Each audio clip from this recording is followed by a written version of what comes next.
What up, everybody? This is AVC. Welcome to the channel where my opinion reigns over all facts. Today we're going to be talking about some movies that I absolutely love up until the end, and then they're garbage. Movies that really should have just stopped while it was ahead or got somebody to change the end. So for me, this is the 6 movies that have terrible endings but started off great. Number 6, Interstellar. I really loved Interstellar.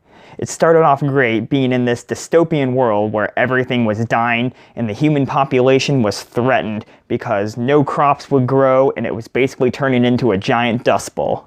So then there's Cooper. He's Mr. Family Man, kind of. He really loves his family, but quite obviously his daughter more than his son. That is without a doubt. The movie starts off great. I really got into it and ends up going off into space to save the human race. Ends up going to a planet where time moves way slower for everybody, and I was super into it. And then the ending came. So he falls into a black hole. And in that black hole, basically has access to all of time and space where he sees his daughter and all these past situations. He starts nudging her in the right direction to basically save him and all of the humans.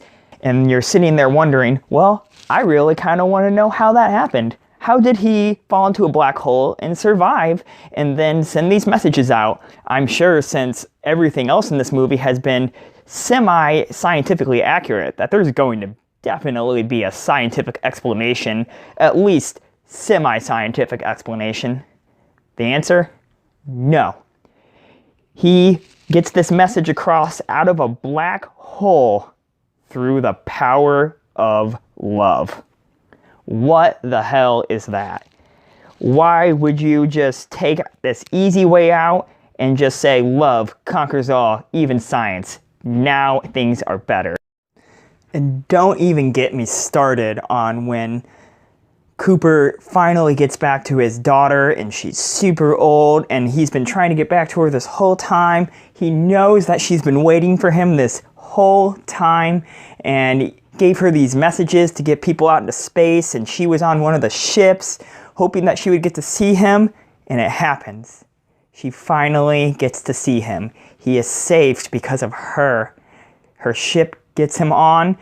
He walks up to her hospital bed, and there she is, laying in bed, an old woman now, and spends all of like 30 seconds with her and just says, yeah, see you later. I'm gonna go hang out with this girl that I literally just met not that long ago. I know you've been waiting for me for like decades, but yeah, this girl, you know, she's pretty cool too. But, you know, glad I got to see you one last time.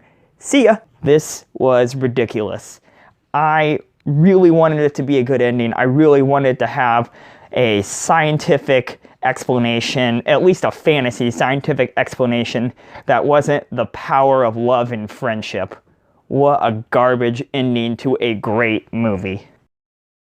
Number 5, Halloween 2, the Rob Zombie version.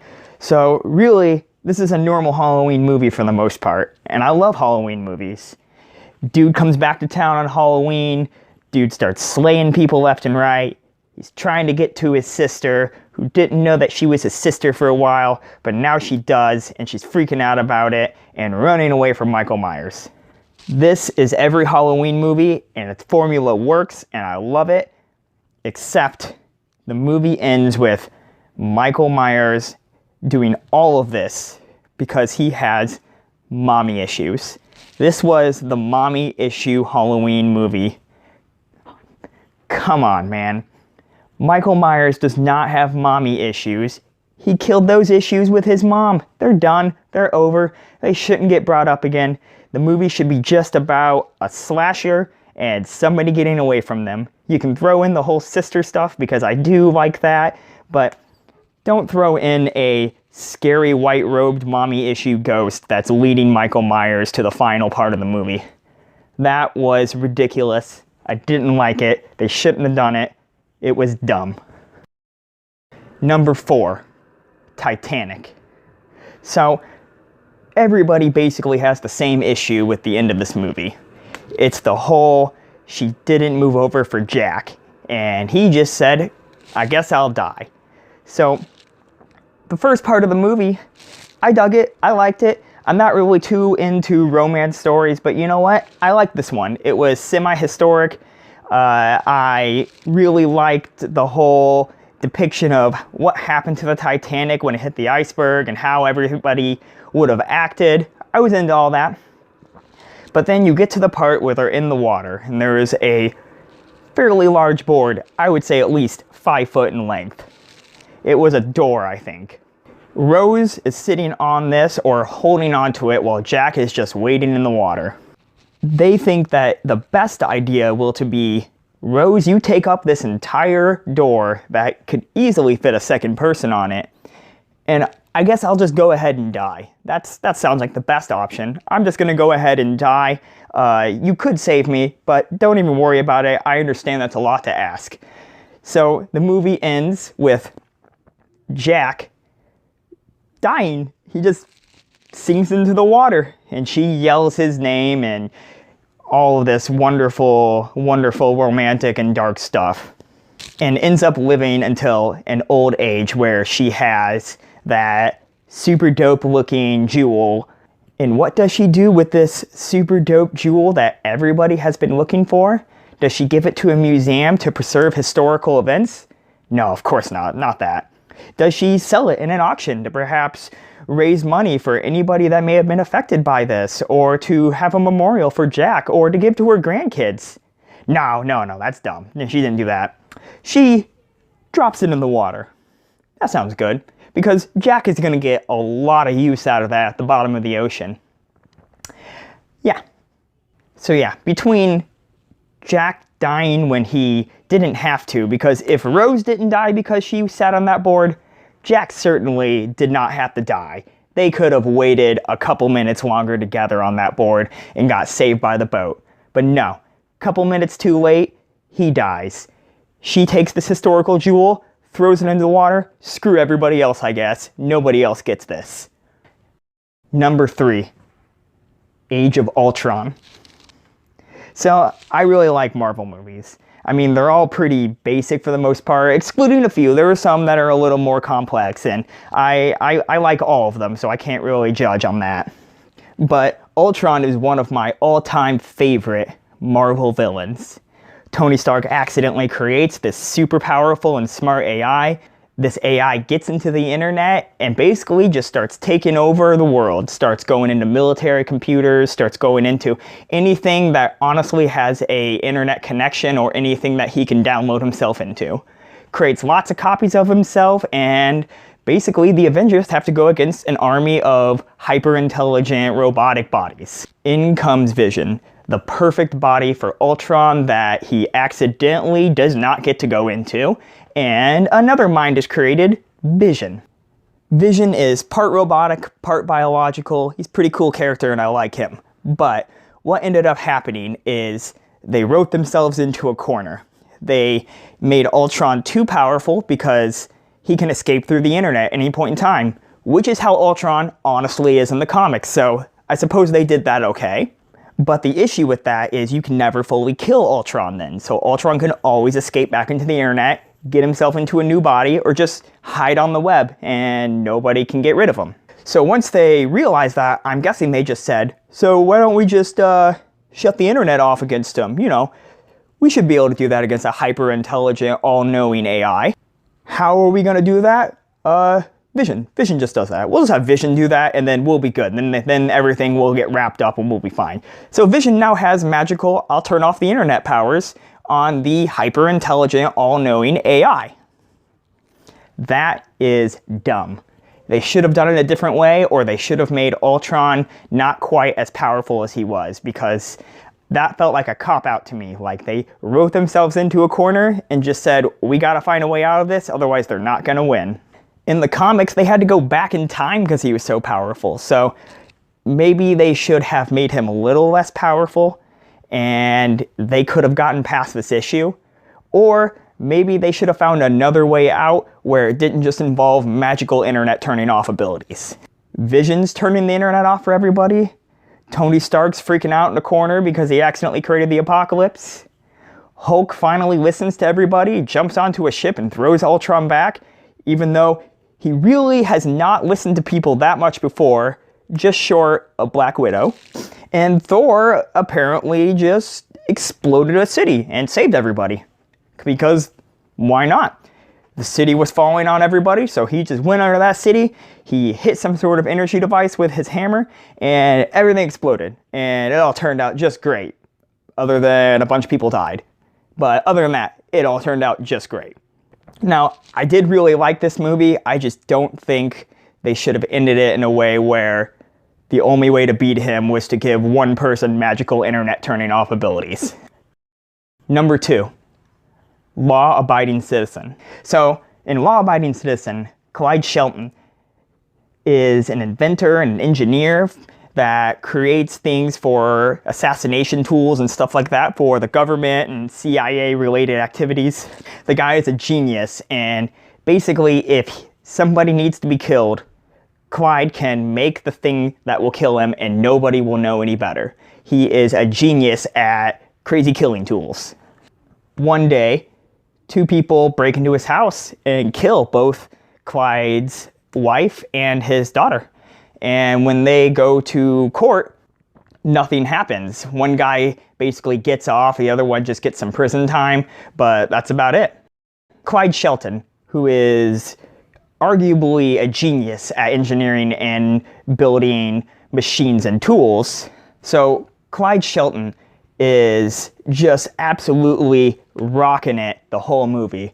Nobody can stop him. He is killing people left and right. Nobody knows how. So there's this point where Nick Rice, who is the prosecutor for Clyde Shelton, where he finally catches Clyde leaving his prison cell. And Clyde already had all these things set up to basically take out a huge number of politicians that allowed all this to happen. Not once has Nick got the drop on Clyde. He has been a step behind. Heck, he's been 2 or 3 steps behind Clyde this entire time. He has hardly even touched a moment of Clyde's plans. But at the end, apparently, Nick just catches him. Shouldn't have caught him. Kind of went out on a long shot to catch him, but he just catches him. And Clyde, who has literally been planning ahead for years and years, gets stopped by Nick for no reason other than Nick is the protagonist and Clyde is the antagonist. So we're gonna end it with the protagonist winning. That is bullcrap. Clyde 100% should have won, and he was absolutely in the situation to win this entire movie, even at the end.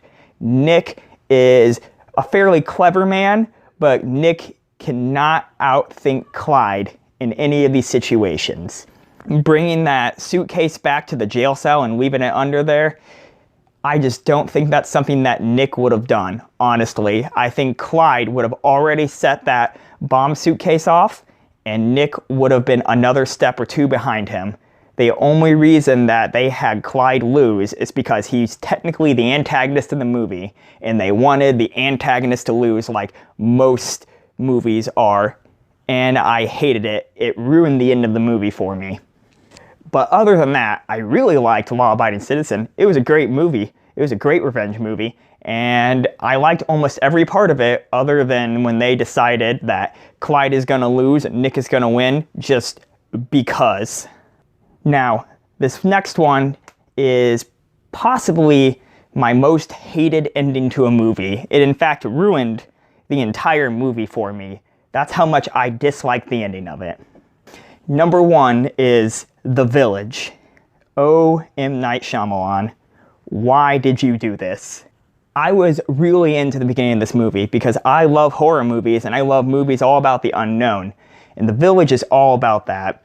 Lucius wants to leave the village to get medicine or see other people, other villages, but there's these scary monsters that patrol the woods and nobody's allowed to leave this village. It's like this 1800s style village where technology is stuck in that area, so I assumed the time frame was actually somewhere in the 1800s. I suppose it could have just been an Amish village too, but that's the way that I saw it. Lucius ends up getting stabbed, and he is really, really hurt. So now we have these scary unknown monsters on the outside of the village hanging out in the woods, and we have a man who is dying because he got stabbed. In comes Ivy, the awesome blind girl who's gonna save the day. So Ivy wanted to help Lucius. So she decided that she was gonna venture into the woods because she had to get to the villages around to help Lucius, get him some medicine so that he wouldn't die. You get to see clips and quick run-bys of these scary monsters in the woods, and I was really excited to find out more about these monsters and where they came from and what exactly they were. I was hoping for something paranormal, but I would have been okay with something else as well. I would have been okay with literally everything other than what it was. Turns out, they're just the people from the village that are in charge, because, get this, it's not an old 1800s style village. No. It's modern time, but he just didn't want people to leave his village. He's trying to protect them, the main leader of the village. So he just trapped people there and dressed up in a scary costume to scare everybody into staying. And that is literally the movie. A guy who bought land, wanted to keep his family and friends safe, and scared them in a creepy costume, and nobody had figured it out that wasn't in on it already. Come on, man. You could have done something way cooler than that. Now the whole movie is just a Scooby-Doo episode of a villain running around in a costume trying to scare people. I absolutely hated this, and then it gets worse. Ivy ends up getting past one of these Scooby-Doo villains in a costume, and he falls into a hole, and I think he dies. So, yeah, that's great. Unfortunate for him. She gets out of the woods and onto a road where a guard or a ranger sees her in a car and pulls over. She hears a siren, goes, "Whoa, what's that?" And he just kind of plays it off like, "What's what?" Like, it's not a big deal that there is a quite obviously blind woman who just climbed a wall and came out of the woods. Like, doesn't even think to really call the police maybe to help her or figure out why she just came out of the woods. She's distressed and says she needs medicine and tells her she came out of the woods. He talks to her for a little bit and decides that the best option was to just go ahead and get her that medicine and send her back into the woods because she'll be fine. So the movie literally ends with the blind girl not ever finding out that they are Scooby-Dooing her into staying into the village. What the heck is that? What a garbage into a movie to ruin a pretty good premise. But, you know, that wouldn't be the end for M. Night Shyamalan. Of course, he had to get into The Last Airbender and ruin some more things, but we won't talk about that right now. So those were 6 movies that I pretty well enjoyed at the beginning that got ruined by the end. And some of them I still enjoy, I just hate the ending of them, but a couple of them, the ending literally ruined the entire movie for me. And if you like this video, feel free to like and subscribe. I will come out with some more things that I am opinionated on, or some more things that I might know a little bit about, because opinion over fact, that is this channel. My opinion is fact on this channel, and I'll tell you right now, it's a fact that all of those movies' endings were garbage. But I'll see you next time.